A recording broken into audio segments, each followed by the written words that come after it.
শেষ 4 মাস আমাকে কাজ করতে দেওয়া হয়নি। কেন কাজ করতে দেওয়া হয়নি? কারণ আমরা চেয়েছিলাম নতুন মিডিয়া আসুক, পুরাতন মিডিয়ার বদলে নতুন মিডিয়া আসুক।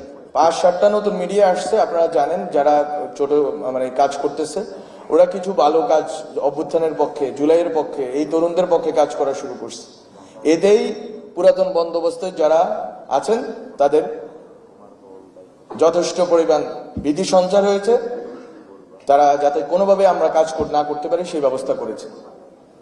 তো এই পুরাতন বন্দোবস্ত থেকে নতুন বন্দোবস্তে পদার্পণের যে 4টা কথা বললাম, যে আপনার ক্ষমতার কাঠামোর পুনর্বিন্যাস লাগবে, সম্পদ এবং আপনার ভূমির পুনর্বিন্যাস লাগবে, আপনার এই যে ন্যাশনাল ক্যাপিটাল বা জাতীয় পুঁজি যাকে বলি আমরা, সেটার পুনর্বিন্যাস লাগবে।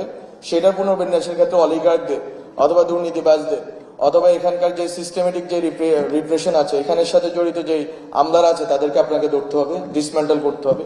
থার্ড যেটা বললাম, সিভিল সোসাইটি এবং কালচারাল যে সফট পাওয়ার আওয়ামী লীগের জন্য আবে হায়াত ছিল, সেই সফট পাওয়ারকে ডিসমেন্টাল করতে হবে।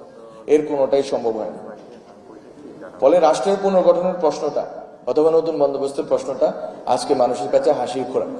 আজকে অনেক সুন্দর সুন্দর আলোচনা হয়, বক্তৃতা হয়, জোশিলা বক্তৃতা হয়, এই করে বলবো, হ্যান করেঙ্গা তেন করেঙ্গা, কিন্তু আমরা করতে পারি না। কেন করতে পারি না? কারণ পুরাতন বন্দোবস্তের লোকদেরকে বসিয়ে নতুন বন্দোবস্ত সম্ভব না, অথবা পুরাতন বন্দোবস্তের সাথে আতাত করে, পুরাতন বন্দোবস্তের কাছে সমর্পণ করে কোনো নতুন বন্দোবস্ত সম্ভব না।